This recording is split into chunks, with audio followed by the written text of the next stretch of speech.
Welcome back, Seahawks, to another edition of Seahawk Central News, your source for the latest in local news and entertainment. I'm Anna Phillips. And I'm Suzuki. This week, find out about the success of one UNCW grad and new services coming to UNCW. We'll also look at recent developments in art through science and the value of a 4-year degree. Stay tuned because Seahawk Central News starts right now.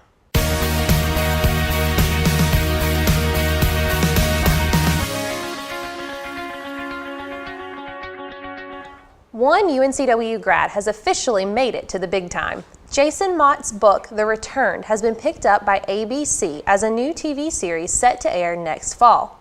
The Return tells the story of a couple whose son died at 8 years old, but returns as a ghost to talk to them 50 years later. Mott got the idea from a dream he had of his mother. He dreamt that he came home from work one day after she had passed to find her sitting at his kitchen table ready to talk to him. Mott told WWAY that he wanted to bottle that experience into a book, and now it is taking a new form as a TV series. After an anonymous $10,000 donation kickstarted their barn-raising campaign in July, the Thallion Association has now exceeded the amount of money they aim to raise by August 31st. The Thallion Association is now able to renovate and reopen the Red Barn Studio Theater in the location donated for their use on 23rd Street. The theater plans to open this November. We all know to expect sand and seashells when we go to the seashore, but what about shipwrecks? That's exactly what one man discovered last week. Kenny Hand was paddleboarding near the jetty on Wrightsville Beach when he saw a dark shadow beneath the surface. He called his friend to bring some diving equipment down to check it out.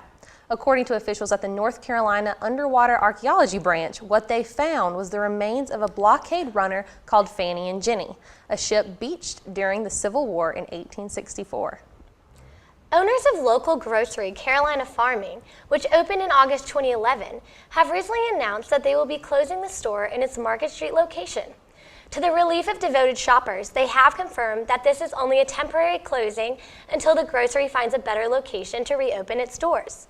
New locations are planned to open by spring 2014, and in the meantime, Carolina Farming will offer their items online as well as at certain events. The TealTV crew was on hand for the opening of UNCW's Center for Innovation and Entrepreneurship last week. Our lead reporter, Ian McDermott, has the story. Last week saw the opening of UNCW's Center for Innovation and Entrepreneurship. The CIE houses UNCW's Small Business Development Center and the Seahawk Fund, a venture capital investment portfolio intended to finance small businesses in the area, especially those created by alumni. CIE will be a resource for faculty and students to jumpstart their commercial endeavors. In addition, the center supports a mentor program connecting emerging business people to more established ones. It is located on the southern edge of campus between Hargard Road and Wrightsville Avenue. Beginning Friday, October 4th, the Wilmington Shuttle will be offering transportation downtown Fridays and Saturdays from the hours of 6 p.m. to 3 a.m. The shuttle will travel on the 601 bus route and include stops in many major apartment complexes. Wilmington Shuttle has also announced plans to collaborate with UNCW to establish a late-night bus service for students living on campus. Students in support of this, but not on the route, can vote to add their stop at wilmingtonshuttle.com. One man is lucky to be alive today after being struck by lightning last week. Dimitri Korokorum was struck through his head while walking along the Surf City beach.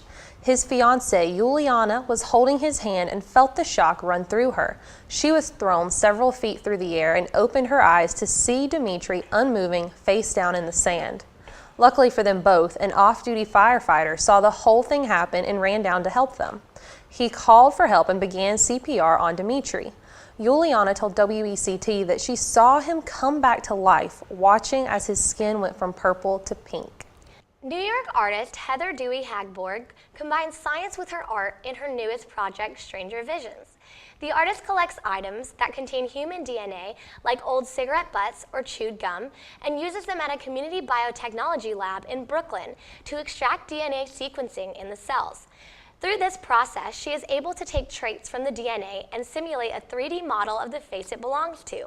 Although not exact replicas, Stranger Visions has raised questions about intrusion of privacy that Dewey says was supposed to raise awareness about the technologies that are now available in regards to DNA and surveillance. According to a recent study by College Measures, many graduates of associate degree programs are making more money per year right out of college than their bachelor degree counterparts.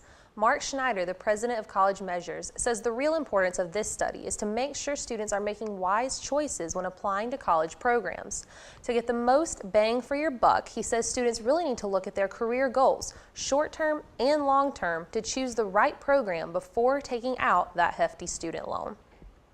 YouTube took on a whole new role as a confession stand on September 6th when Matt Cordell released a video titled "I Killed a Man."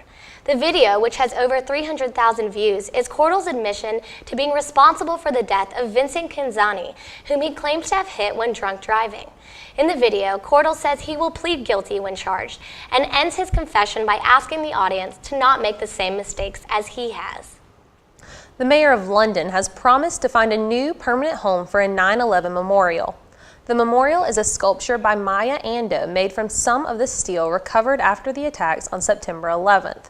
The memorial was intended as a gift to honor the 67 Britons who were killed alongside thousands of Americans that day.